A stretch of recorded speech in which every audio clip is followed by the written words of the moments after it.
लोगों को सत्यवान व सावित्री की कथा बताने जा रही हूँ।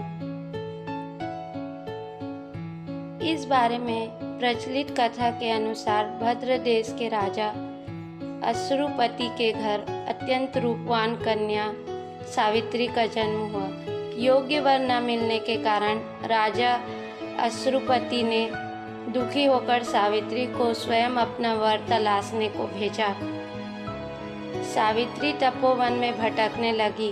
वहाँ साल्व देश के राजा, जिनका राज्य छीन लिया गया था, अपने पुत्र सत्यवान के साथ जंगलों में निवास कर रहे थे। सत्यवान को देखकर सावित्री ने उसे वर के रूप में वरण किया। सत्यवान वेदों के ज्ञाता थे मगर अल्पायु था। नारद मुनि ने सावित्री से मिलकर सत्यवान से विवाह न करने की सलाह दी, मगर सावित्री ने कहा, मैं आर्य कन्या हूँ। मैं सत्यवान का वरण कर चुकी हूँ। ये चाहे अल्पायु हो या दीर्घायु, मैं अपने हृदय में किसी दूसरे को स्थान नहीं दे सकती। सावित्री ने नारद मुनि से सत्यवान की मृत्यु के समय का पता कर लिया।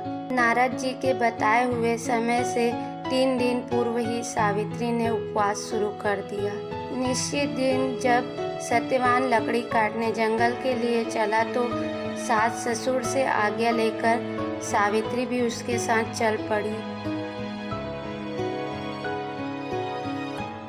सत्यवान लकड़ी काटने के लिए पेड़ पर चढ़ा तो उसके सिर में भयंकर पीड़ा होने लगी। वह नीचे उतरा तो सावित्री ने उसका सिर अपनी गोद में रख लिया।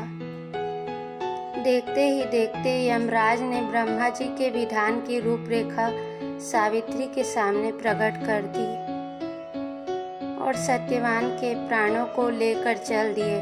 कहीं कहीं ऐसा भी कहा जाता है कि सत्यवान को सर्प ने डस लिया था। सावित्री सत्यवान के शरीर को वट वृक्ष के नीचे लिटाकर यमराज के पीछे पीछे चल पड़ी।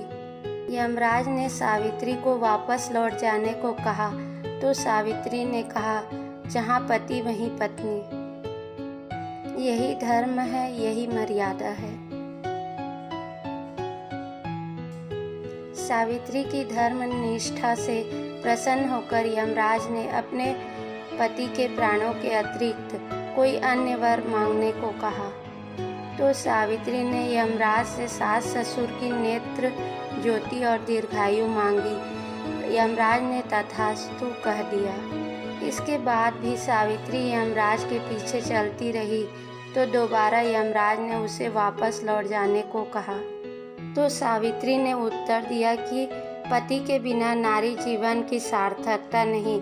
अब यमराज ने सावित्री के पतिव्रत धर्म से खुश होकर दूसरा वर मांगने को कहा तो सावित्री ने सास ससुर का राज्य वापस दिलाने को कहा।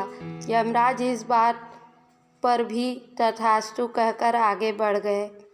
सावित्री फिर भी यमराज के पीछे चलती रही। तीसरे वर के रूप में उसने 100 पुत्रों की मां बनने का वरदान मांग लिया। यमराज ने फिर तथास्तु कह दिया। सावित्री फिर भी यमराज के पीछे चलती रही और बोली, आपने मुझे 100 पुत्रों की माता बनने का वरदान तो दे दिया है, परंतु आपने पति के बिना मैं किस प्रकार मां बन सकती हूँ। सावित्री ने यमराज से अपना तीसरा वरदान पूरा करने को कहा।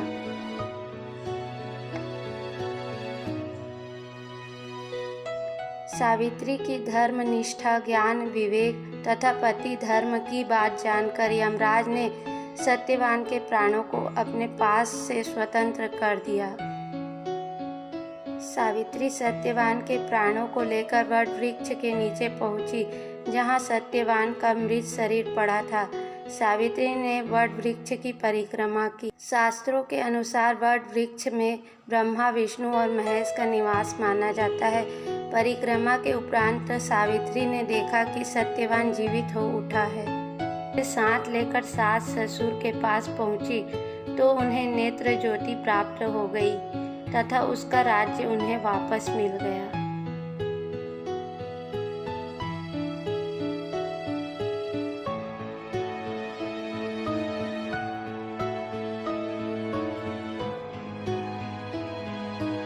हमारे सामने ऐसे ही अनेक परेशानियां हैं। यदि हम अपने दिमाग का सही उपयोग करेंगे तो किसी भी परेशानी व मुश्किलों से निकलने के लिए नए नए रास्ते दिखेंगे।